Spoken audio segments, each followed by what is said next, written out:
കൂട്ടുകാരെ, എല്ലാ കൂട്ടുകാർക്കും പുതിയൊരു വ്ളോഗിലേക്ക് സ്വാഗതം കേട്ടോ. നമ്മുടെ റെഡ് ഡ്രാഗൺ ഫ്രൂട്ടാണ് ഈ പഴുത്ത് പാകമായി നിൽക്കുന്നത്.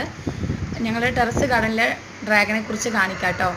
ഇത് സ്പേസ് ഒന്നുമില്ല, പച്ചക്കറി കൃഷിയൊക്കെ ചെയ്തതുകൊണ്ട് ബാലൻസ് വന്ന സ്പേസാണിത്. നമ്മുടെ റൂഫിൻ ഷീറ്റിൻ്റെ മുകൾ ഭാഗമാണ് കേട്ടോ. ഇവിടെ നമുക്ക് എന്തായാലും ഒന്നും യൂസ് ചെയ്യാൻ പറ്റില്ലല്ലോ. അപ്പം ഞങ്ങളതിൽ ഫ്രെയിം അടിച്ചിട്ടാണ് ഡ്രാഗൺ കൃഷി ചെയ്തിരിക്കുന്നത്.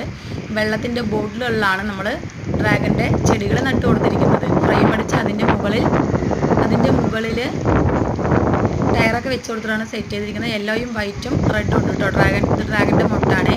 അതുപോലെ തന്നെ ഭയങ്കരമായിട്ട് കാറ്റാണ് കേട്ടോ മുകളിൽ, ടെറസിൻ്റെ മുകൾ ഭാഗത്തായതുകൊണ്ടും റോഡിൻ്റെ വാഹനങ്ങൾ പോകുന്ന ശബ്ദവും ഉണ്ട്, അതുപോലെ തന്നെ കാറ്റിൻ്റെ ഉണ്ട്. പിന്നെ എല്ലാ കൂട്ടുകാരും ഇതുപോലെ ഒന്ന് സ്ഥലപരിമിതി ഉള്ളവരൊന്ന് പരീക്ഷിച്ച് നോക്കാവുന്ന ഒരു കൃഷി തന്നെയാണ്. ഒരുപാട് നമുക്ക് പരിചരണമൊന്നും ഇല്ലാതെ തന്നെ ഡ്രാഗൺ വിളയിച്ചെടുക്കാൻ പറ്റും. എല്ലാ കൂട്ടുകാർക്കും ഇഷ്ടമായിട്ടുണ്ടാകുമെന്ന് വിചാരിക്കുന്നു. അടുത്ത വീഡിയോയുമായിട്ട് കാണാം. ബൈ.